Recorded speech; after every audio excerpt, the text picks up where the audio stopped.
नमस्कार, आप देख रहे हैं सिटी सेंटर शो। मुंबई से मैं हूं पूजा भारद्वाज और आज शो की शुरुआत कर रहे हैं मौसम की खबरों के साथ। देश के कई राज्यों उत्तराखंड, जम्मू कश्मीर, यूपी, पंजाब, दिल्ली, हरियाणा में आज खूब बारिश हुई। दिल्ली एनसीआर में दोपहर 12 बजे के बाद से झमाझम बारिश हुई। मौसम विभाग के मुताबिक अगले कुछ घंटे में और बारिश होने की दिल्ली में संभावना है।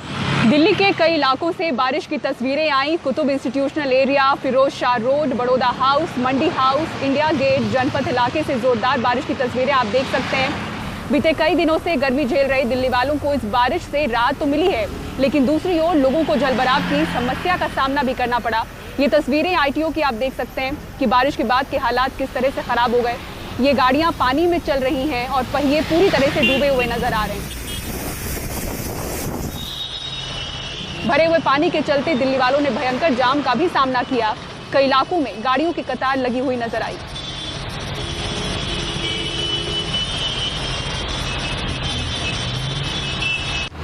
भारी बारिश के बाद आई बाढ़ से अगर कोई राज्य सबसे ज्यादा प्रभावित है तो वो राज्य है असम। कई दिनों से लगातार यहां से तबाही की तस्वीरें सामने आ रही हैं। कई जिलों में सब कुछ बर्बाद हो चुका है और कई लोग सब कुछ छोड़कर यहां से सुरक्षित जगहों पर जाने के लिए मजबूर हैं। कई जान गंवा चुके हैं। असम के तिनसुकिया जिले और उसके आसपास लगातार तेज बारिश हो रही है। लोगों की सामान्य जिंदगी पर इसका काफी असर दिख रहा है। पूरा जिला थम सा गया है। बड़ी तादाद में लोगों को सुरक्षित जगहों पर भेजा गया है। बारपेटा जिले में भी नदियां उफान पर हैं। बारपेटा का बिलौना गांव राज्य का सबसे साफ जिला माना जाता है। यहाँ भी कई घर पानी में डूबे हुए हैं, कई घर टूट भी गए हैं। लोग घुटने भर पानी में चलने पर मजबूर हैं। प्रशासन लोगों तक राहत पहुंचाने की कोशिश में लगा हुआ है। वहीं गुवाहाटी के हालात भी असम के बाकी बाढ़ प्रभावित इलाकों से जुदा नहीं है। यहाँ ब्रह्मपुत्र का जलस्तर लगातार बढ़ रहा है। निचले इलाकों के लोगों में इसे लेकर काफी डर है। काजीरंगा नेशनल पार्क और बाघ अभयारण्य का 85% हिस्सा पानी में डूबा हुआ है। वहां मरने वाले जानवरों की संख्या 116 हो गई है। इनमें 88 हिरण, 11 गेंडे शामिल हैं। अब तक 143 जानवरों को बचाया भी गया है।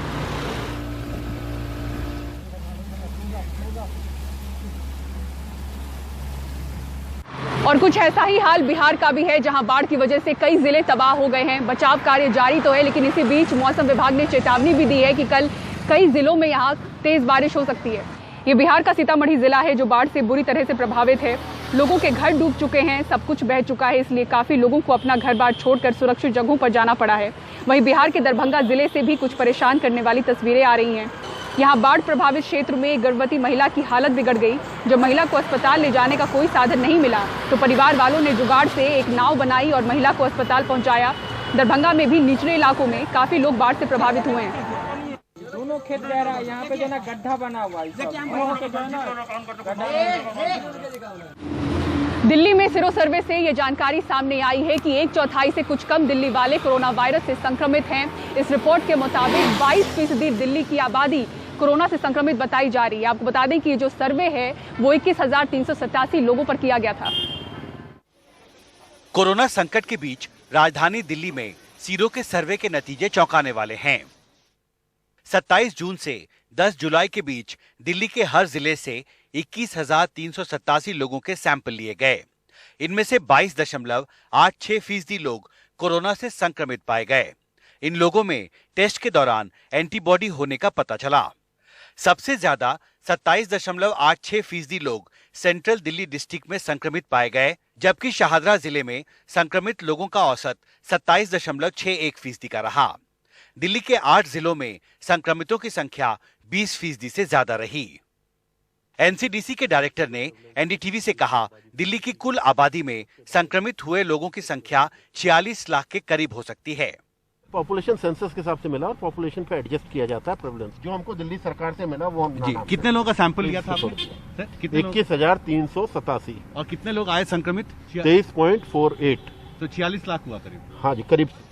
सीरो सर्वे का दिल्ली वासियों के लिए ये संदेश है कि 6 महीने बाद भी दिल्ली में कोरोना का इन्फेक्शन इतने बड़े स्तर पर चलता रहा, लेकिन इतने बड़े शहर में घनी आबादी होते हुए भी सिर्फ करीब 23% लोग संक्रमित हुए। इसे नीति आयोग के सदस्य VK पॉल बहुत अहम मानते हैं।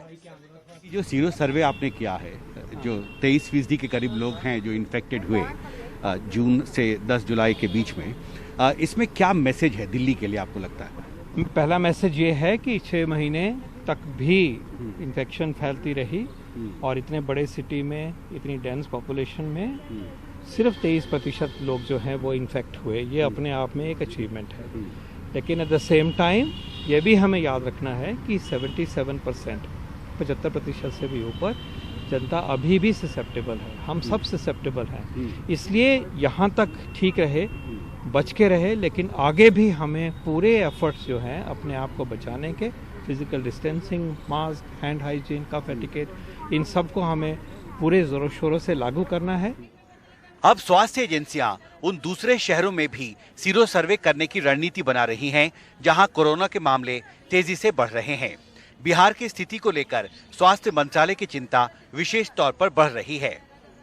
लॉकडाउन का फेज जो बिहार में अभी चल रहा है, इसको हम सही ढंग से सदुपयोग करें और वहां पर हम अपने हॉस्पिटल इंफ्रास्ट्रक्चर को और अपग्रेड करें। फिलहाल सीरो सर्वे के नतीजों ने दिल्ली को हिला दिया है। हालांकि पिछले कुछ दिनों में कोरोना के नए मामलों में आ रही गिरावट सरकार के लिए राहत की खबर है। सीरो सर्वे में ये बात प्रमुखता से सामने आई है कि आज दिल्ली की कुल आबादी में करीब 77% ऐसे लोग हैं जो ससेप्टेबल हैं, जिनके कोरोना के चपेट में आने का खतरा अब भी बना हुआ है। यानी दिल्ली की कुल आबादी में आज करीब 1.5 करोड़ ऐसे लोग हैं जिन्हें आने वाले महीनों में और ज्यादा सतर्क और सजग रहना होगा। दिल्ली से शशिकांत झा के साथ हिमांशु शेखर, एनडीटीवी इंडिया। दूध के सही दाम नहीं मिलने की वजह से नाराज महाराष्ट्र के दूध उत्पादक किसानों ने दूसरे दिन भी अपना विरोध प्रदर्शन जारी रखा। सरकार ने जहां इन किसानों से बात कर मामला सुलझाने की कोशिश की, वहीं किसानों ने राहत नहीं मिलने की वजह से आंदोलन जारी रखने की बात कही। सोमवार के बाद मंगलवार के दिन भी किसानों का आंदोलन लगातार जारी रहा। सड़कों पर दूध को बहाया गया, दूसरे शहर में जाने वाले दूध की गाड़ियों को भी रोका गया। अगर सरकार हमारी मांगे नहीं मानती है तो आज पत्थरों का अभिषेक हो रहा है। कल किसान और आक्रामक होंगे और राज्यकर्ताओं के घरों के सामने जाके दूध डाल के आंदोलन करेंगे और जो आंदोलन होगा उसकी जिम्मेदारी फिर सरकार की रहेगी। अरे कौन बनता दे। तो वहीं सड़कों पर प्रदर्शन कर रहे किसानों की परेशानी को सुलझाने के लिए राज्य सरकार ने किसानों के साथ बातचीत कर मामला सुलझाने की बात कही और जल्द से जल्द उन्हें राहत देने का ऐलान भी किया। हर एक ने अपनी अपनी बात अलग अलग तरीके से वहाँ रखी है, सारी इनपुट्स में लिया है। मैं उनका सबका शुक्रगुजार हूँ और अब मैं इसको जाके कंसल्टेट करके राज्य के मुख्यमंत्री, राज्य उप मुख्यमंत्री और हमारे कांग्रेस के नेता बाला साहब थोड़ा तीनों से मैं बात करता हूँ और एक स्कीम बनाता हूँ और कैबिनेट में जाके मंजूर करके इन दूध उत्पादकों को राहत देने की जरूर अपना कर्तव्य का भाग इस शासन में मैं निभाऊंगा। अब विपक्ष में बैठी बीजेपी और उनकी सहयोगी पार्टियां सरकार के आश्वासन से खुश नजर नहीं आ रही। उनके अनुसार जब तक किसानों को राहत नहीं मिल जाता, आंदोलन यूं ही जारी रहेगा। नए आंदोलन पीछे लेंगे हम जब तक किसानों के खाते में 10 रुपए नहीं मिल सकते और निर्यात सब्सिडी नहीं मिल सकती दूध मुक्ति के लिए, तब तक ये आंदोलन हम पीछे नहीं लेंगे। आंदोलन का तरीका कैसा होगा, ये 2 दिन में हम महायुति के नेते सब साथ में बैठ के और अलग अलग किसान संगठन के नेते एक साथ बैठ के हम उसका निर्णय लेंगे। किसान आधे दाम मिलने से परेशान हैं और उम्मीद कर रहे हैं कि इस संकट की घड़ी में सरकार की ओर से उन्हें प्रति लीटर दूध पर 10 रुपए की सब्सिडी मिलेगी। पर कोरोना संकट के कारण खाली पड़े सरकारी तिजोरी में क्या इनके लिए पैसे मौजूद हैं, ये देखना होगा। मुंबई से सोहित मिश्रा, एनडीटीवी इंडिया। गाजियाबाद में भांजे के साथ छेड़खानी की शिकायत करना एक पत्रकार को महंगा पड़ गया। बदमाशों ने उन्हें गोली मारी। इस मामले में 9 लोगों को गिरफ्तार किया गया है। क्या है ये पूरा मामला, देखिए इस रिपोर्ट में।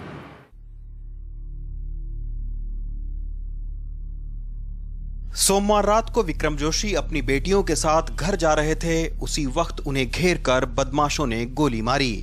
इस खौफनाक घटना के बाद इलाके में दहशत है और पत्रकार विक्रम जोशी की हालत नाजुक। इस मामले में अब तक 9 लोगों को गिरफ्तार किया गया है। कल जब ये अपनी बहन के घर से लौट रहे थे माता कॉलोनी क्षेत्र में, तो वहाँ पर हमलावरों ने इनके ऊपर अटैक किया है और इनको फायर आर्म से भी चोटिल किया है। इस सूचना पर हम सभी अधिकारी अस्पताल पहुँचे और वहाँ पर टीमें लगा करके साक्ष्य जुटाना शुरू किया है। ये फिलहाल अस्पताल में उपचाराधीन है, वहाँ पर चिकित्सकों की टीम इनका उपचार कर रही है। इन सभी को गिरफ्तार कर जेल भेजा जा रहा है। वहीं इनके बयानों से जो कुछ और नाम और तथ्य प्रकाश में आए हैं उसके लिए विवेचनाएं और धरपकड़ जारी है।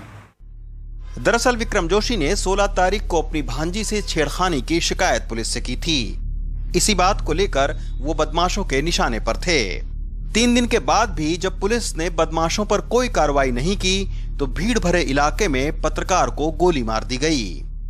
सर, हमने ये शिकायत इसलिए की थी क्योंकि यहाँ पे एक लड़का है तो वो हमारी भांजी को छेड़ता था, तो हमने इसकी शिकायत हमने पहले भी कर चुके हैं, पहले बार समझा भी चुके हैं, तो हमने समझाने तो छोड़ भी दिया, पर लेकिन अब उसने हरकतें कुछ ज़्यादा पार कर दी थी, तो उसके खिलाफ हमने थाने में वो दी थी तहरीर, चौकी इंचार्ज को दी थी हाथ में। तो इसमें चौकी इंचार्ज साहब को हमने बोला भी था, सर ये आपकी भांजी है, आप सर से अपने देख लीजिए कि क्या कार्रवाई कर सकते हैं। तो उसके बाद उन्होंने नहीं सुना और ये 2 दिन बाद ये घटना घट गई। उधर इस हमले के खिलाफ पत्रकारों ने कलेक्ट्रेट पर धरना दिया। इससे पहले भी कई पत्रकारों पर जानलेवा हमले हो चुके हैं और प्रदेश भर में दर्जन भर से ज्यादा पत्रकारों पर केस भी दर्ज हुए हैं। ये बदमाशों की यहाँ पर ताकत का अंदाज़ा इससे लगाया जा सकता है कि कोई मामला पुलिस के संज्ञान में डाल दिया गया, बावजूद इसके एक पत्रकार को गोली मार दी गई। तो ये तो बदमाशों की जो यहाँ पर ताकत है उसका एक छोटा सा उदाहरण है। पूरे उत्तर प्रदेश में इस तरह की घटनाएं हो रही हैं। न तो जान सुरक्षित है, न इज्जत सुरक्षित है। और उसके बाद में जब एफआईआर दर्ज नहीं हुई तो वो एसएसपी के पास भी गया, गाजियाबाद के वरिष्ठ पुलिस कप्तान के पास गया, उन्हें बताया कि मेरी एफआईआर दर्ज नहीं हो रही है, मुझे धमकियां मिल रही और मेरे साथ कुछ भी हो सकता है। एसएसपी ने भी उसको टाल दिया, अंत में उसको गोली मार दी। पुलिस ने अगर समय पर शिकायत पर कार्रवाई की होती तो शायद विक्रम जोशी पर इस तरह का जानलेवा हमला नहीं होता। गाजियाबाद से राकेश महले के साथ रवीश रंजन शुक्ला, एनडीटीवी इंडिया। उत्तर प्रदेश के कासगंज में रेप के एक आरोपी ने रेप की शिकार एक लड़की और उसकी मां को ट्रैक्टर से कुचलकर मार डाला। वारदात 14 जुलाई की है। पुलिस ने आरोपी को गिरफ्तार कर जेल भेज दिया है और बताया जा रहा है कि दोनों परिवारों के बीच पुरानी रंजिश थी। क्या है पूरी खबर, कमाल खान की इस रिपोर्ट में देखिए।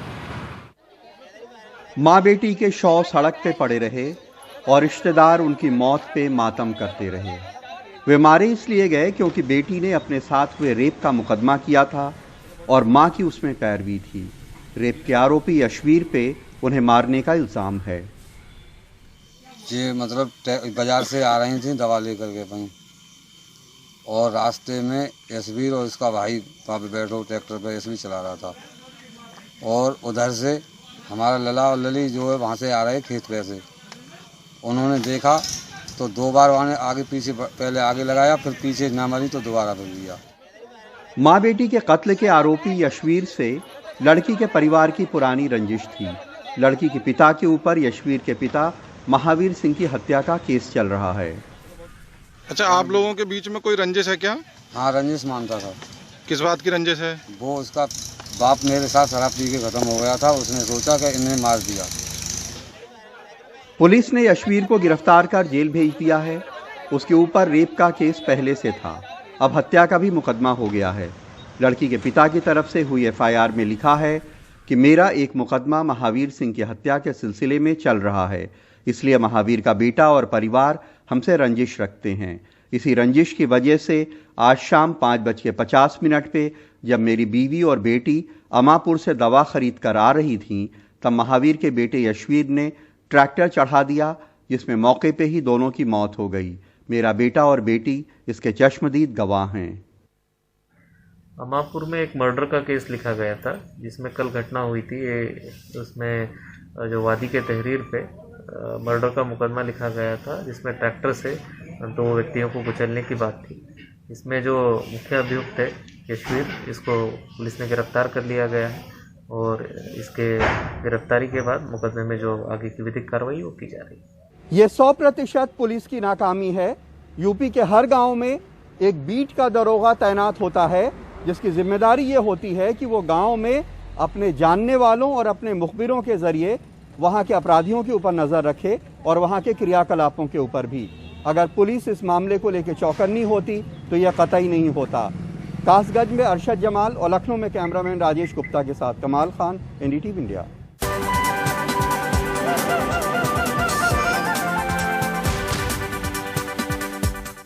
और अब एक अहम खबर कर्नाटक से, जहां खून की कमी की वजह से मरीजों को काफी परेशानी हो रही है। बताया जा रहा है कि रक्तदान में 90% की कमी आई है। ये कोरोना से पहले की तस्वीर है। रक्तदान करने वालों की कमी नहीं थी। कॉलेज और कॉर्पोरेट हाउस बढ़ चढ़कर हिस्सा लेते थे, लेकिन आज रक्तदान करने वाले काफी कम हो चुके हैं और ब्लड बैंकों में खून की कमी है। ब्लड की काफ़ी कमी हो गई है कोविड की वजह से। हालांकि सर्जरी 40% तक कम है, लेकिन इसके बावजूद इमरजेंसी सर्जरी को टाला नहीं जा सकता। सिजेरियन और ट्रामा केसेस भी हैं जहां ब्लड चाहिए, लेकिन इन दिनों रक्तदान 90% तक कम हो गया है।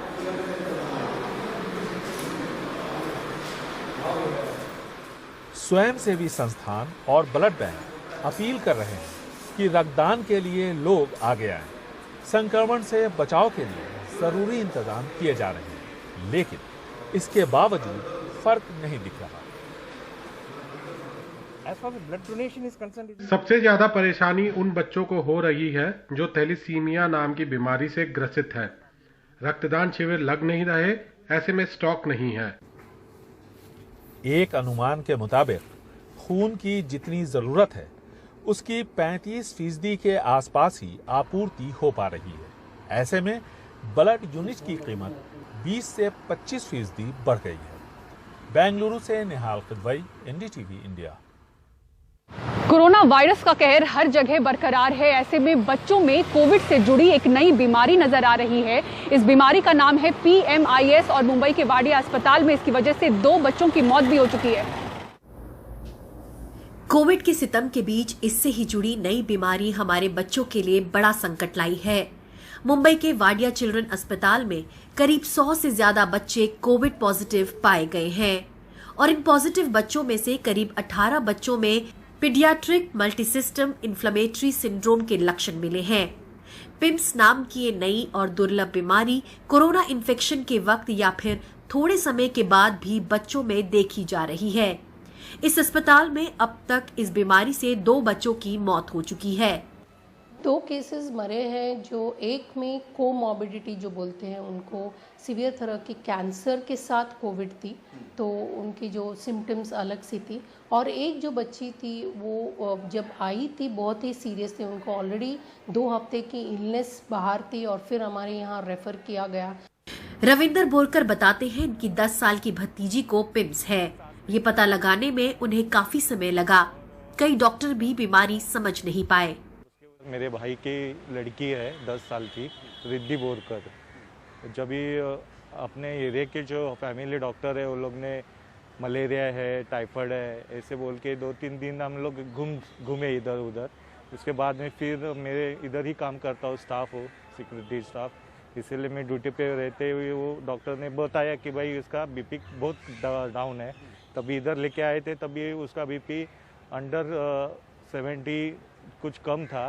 तभी IVIG करके हमारे डॉक्टर ने बहुत कुछ सब ट्रीटमेंट चालू किया इमरजेंसी में। IVIG जो इंजेक्शन है वो इमरजेंसी हमको चालू करके हम मेरे बच्चे को ठीक किया है, अभी भी ठीक है आइसोलेशन वार्ड में। पिम्स का पता सबसे पहले जापान के बाल रोग विशेषज्ञ टोमिसाकु कावासाकी ने लगाया। इसके लक्षण हैं बुखार आना जाना, स्किन में रैश होना, आंखें लाल होना, सुस्त रहना, पेट संबंधी बीमारी जो संक्रमण के बीच रह रहे बच्चों को घेरती है। जबकि भारत में पिम्स 10 महीने से लेकर 15 साल तक के बच्चों में देखने को मिल रहा है और वक्त पर इलाज ना मिले तो ये स्थिति चिंताजनक हो जाती है। एनी फीवर मोर देन 101 के ऊपर फॉर 2 to 3 डेज अपने को सोचना चाहिए। बुखार के साथ पेट में दर्द, जुलाब, उल्टी हो सकता है। 100% को बुखार रहेगा तो 80% को पेट का दर्द और जुलाब उल्टी होगा। आंखों लाल 60% बच्चे लोग को आंख की लाल हो सकती है। दूसरे 50-60% बच्चे लोग को जबान लाल या जबान में छाले हो सकते हैं। ये बीमारी किस तरह के बच्चों को हो रही है, इसका सही और पुख्ता इलाज कैसे हो, इससे कैसे बचा जा सके, इसको लेकर मुंबई में डॉक्टर्स की टीम रिसर्च कर रही है और ICMR केंद्र सरकार को इसकी जानकारी दी जा रही है। मुंबई के साथ साथ चेन्नई, दिल्ली और जयपुर में भी ऐसे मामले रिपोर्ट होने की खबर है। मुंबई से पूजा भारद्वाज, NDTV इंडिया। और फिलहाल मेरे साथ सिटी सेंटर शो में इतना ही, लेकिन खबरों के लिए देखते रहें NDTV इंडिया। नमस्कार।